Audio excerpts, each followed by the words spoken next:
permasalahan page tidak memenuhi syarat ataupun user tidak memenuhi syarat itu hampir melanda semua konten kreator yang ada di Facebook. Masuk yang baru-baru mulai, tiba-tiba sudah kena pelanggaran yang demikian.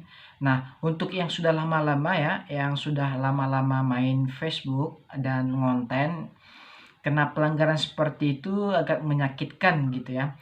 Kenapa? Karena perasaan kita nggak ngelakuin pelanggaran apa-apa, tapi tiba-tiba terkena pelanggaran page tidak memenuhi syarat atau user tidak memenuhi syarat. Nah, dalam video kali ini aku akan kasih tahu cara mengatasinya atau menghilangkan pelanggaran tersebut. Kalau memang teman-teman sebagai konten kreator itu tidak melakukan pelanggaran yang demikian. Ingat ya, kalau memang tidak melakukan pelanggaran tersebut gitu. Atau yang demikian. Kalau ternyata teman-teman memang melakukan pelanggaran, itu ya berarti teman-teman harus introspeksi diri.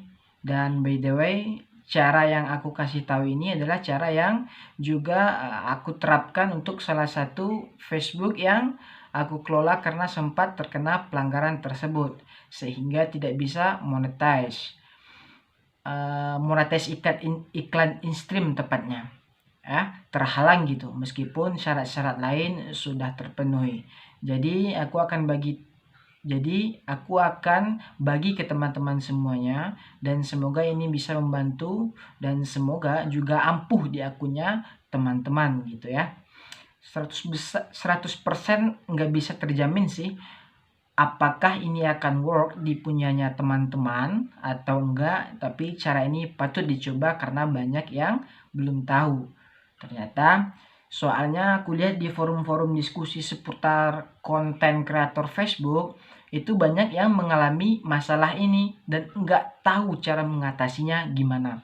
Jadi yang dilakukan hanya menunggu lama diam seperti itu kan sampai akhirnya putus asa. Nah, teman-teman yang nonton video ini jangan kayak gitu ya. Oke? Dalam video kali ini aku akan ada 2 hal atau 2 poin yang aku bahas. Yang pertama adalah penyebab dari pelanggaran page atau user tidak memenuhi syarat. Cara tersebut kemudian yang kedua adalah cara mengatasinya pastinya ya. Dan cara penyelesaiannya gitu. Oke, kita langsung aja masuk ke tahapan atau poin yang pertama, penyebab dari page tidak memenuhi syarat atau user tidak memenuhi syarat. Nah, untuk hal pertama ini ada 2 hal yang perlu kita perhatikan. Yang pertama adalah bug system. Ya, jadi itu dia kayak seolah-olah Facebook itu nebar sesuatu dan itu rata ke semua konten kreator gitu. Jadi semuanya itu ibaratnya ditaburin tuh pelanggaran page dan user tidak memenuhi syarat. Dan perlu diketahui kalau page tidak memenuhi syarat itu untuk halaman, sedangkan user tidak memenuhi syarat itu biasanya ada di Facebook profesional. Jadi bedanya gitu ya, cuman beda nama, cuman tipe pelanggarnya biasanya sama gitu.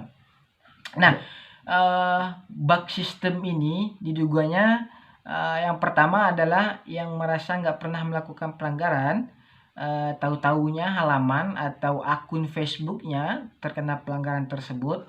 Karena aneh ya, karena kita tidak melakukan pelanggaran tiba-tiba ada kata-kata user tidak memenuhi syarat maupun page tidak memenuhi syarat. Nah, bisa jadi sih memang bug system gitu. Tapi gimana kalau ternyata poin kedua nih, yaitu memang teman-teman melakukan pelanggaran yang demikian. Page dan user tidak memenuhi syarat itu bisa jadi juga disebabkan oleh profil kita itu nggak lengkap, teman-teman. Identitas kita itu tidak lengkap. Nah, biasanya itu kan ada tuh di tentang ya atau about teman-teman, profil teman-teman itu biasanya ada sekolah di mana, bekerja di mana, tempat tanggal lahir, ya, status dan lain sebagainya itu tidak kita isi seperti itu. Nah, di sini identitasnya nggak lengkap nih, seperti yang teman-teman lihat di layar, ya kayak Facebooknya aku ini tidak identitasnya tidak lengkap ya, tidak lengkap terisi, gitu. Identitasnya ada yang terisi dan ada yang tidak terisi yang di bagian about ini ya teman-teman. Pastikan di bagian ini teman-teman itu melengkapi betul-betul dengan identitas yang sebenar-benarnya. Kenapa? Ya karena itu kan administrasi ya. Administrasi kan harus lengkap. Kita kalau mau daftar sesuatu gitu, jangan sampai ada data yang salah, jangan sampai ada yang nggak terisi. Nanti ibarat kata pihak yang punya perusahaan itu bingung. Ini yang bekerja buat mereka itu ya, yang bekerja buat platform mereka itu siapa? Jangan-jangan robot. Nah, jangan-jangan jangan-jangan sudah diprogram supaya mengurus aset milik Facebook gitu. Nah, makanya buat para kreator, ketika kita membuat halaman atau mengaktifkan mode profesional, identitas kita secara administrasi itu harus benar-benar lengkap gitu ya. Jangan sampai kita diduga robot, sama mereka jadi perhatikan banget bagian tentang ini. Dipenuhi ya teman-teman, mulai dari nomor handphone, email, dan sebagainya.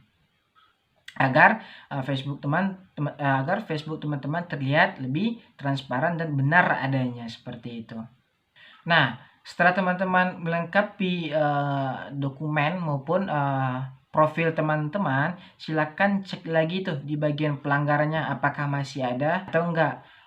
Misalnya selang sehari maupun 2 hari, silakan teman-teman lihat belum hilang, apakah sudah hilang tentang pelanggaran yang dimaksud. Nah, jikapun belum hilang, tuh anggap aja itu bug ya. Anggap aja itu bug sistem gitu. Ya bugnya mungkin belum hilang. Nah, setelahnya kalau misalnya kayak gitu terus, teman-teman bisa bikin laporan. Nah, kalau mau bikin laporan itu kebetulan karena aku kemarin bikin laporan. Nah, seperti ini caranya.